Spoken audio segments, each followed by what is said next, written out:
안녕하세요. 김성학 변호사입니다.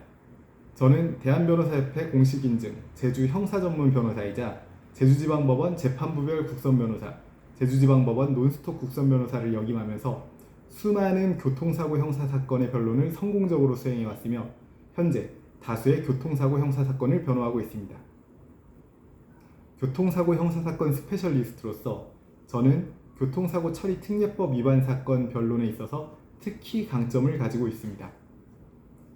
오늘은 교통사고 처리 특례법 위반 혐의로 수사를 앞두고 있는 경우에 현명한 대응 방법에 대해서 간략히 설명드리도록 하겠습니다.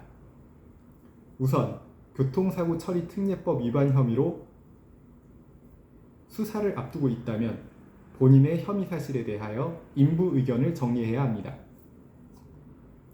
혐의 사실 인부에 따라 대응 방법이 전혀 달라지게 되므로 신속한 의견 정리가 필요합니다. 혐의 사실을 인정하는 경우에는 가능하면 수사 초기 단계에 피해자와 합의를 진행하는 것이 중요합니다. 교통사고 처리 특례법 위반 사건의 경우 피해자와의 합의 여부가 형사처분을 결정하는 데 있어서 가장 중요한 참작 요소가 되기 때문에 수사 초기 단계에서 합의가 이루어지게 된다면 수사기관으로부터 불기소 처분이 내려지게 될 가능성도 있습니다. 그러나 수사 초기에 합의에 이르지 못하고 기소 이후에 합의를 하게 된다면 수사기관으로부터 불기소 처분을 받을 수 있는 기회를 놓쳐버리는 것이 됩니다. 만일 피해자 측이 지나치게 고액의 합의금을 요구하여 합의가 결렬된 경우에는 피해자가 입은 피해에 합당한 피해 변제금을 형사공탁하여야 합니다. 공탁금이 피해 변제에 충분하다고 판단될 경우에는 형사공탁 역시 충분한 양형상 참작 요소가 될 수 있습니다. 반면에 혐의 사실을 부인하는 경우에는 본인에게 주의 의무 위반 사실이 없었음을 주장 입증하거나 설령 주의 의무 위반 사실이 있었다 할지라도 사고 발생과의 인과관계가 없었음을 주장 입증하는 방법으로 무혐의 변론을 하여야 합니다. 이를 위해서는 사고 발생 당시의 상황을 입증할 수 있는 각종 자료를 수집하여야 합니다. 블랙박스 영상 내지 CCTV 영상 등은 가장 중요하고 유력한 증거 자료가 될 수 있으므로 초기에 이러한 자료에 대한 빠른 확보가 필요합니다.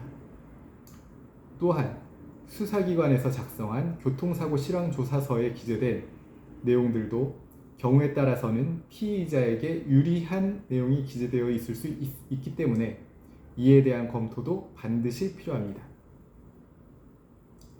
이러한 각종 자료들의 수집 및 검토를 통해서 본인에게 과실이 없거나 과실이 있더라도 사고 발생과의 인과관계가 없음을 입증한다면 충분히 무혐의 처분이 내려질 수 있습니다. 제주 형사전문 변호사로서 정리하자면 교통사고 처리 특례법 위반 혐의로 수사를 앞두고 있다면 혐의 사실 인부 의견을 정리하고 혐의 사실을 인정하는 경우에는 수사 초기 신속한 합의 진행이 필요하며 혐의 사실을 부인할 경우에는 무혐의 입증을 위한 증거자료 수집이 반드시 필요함을 명심하시기 바랍니다.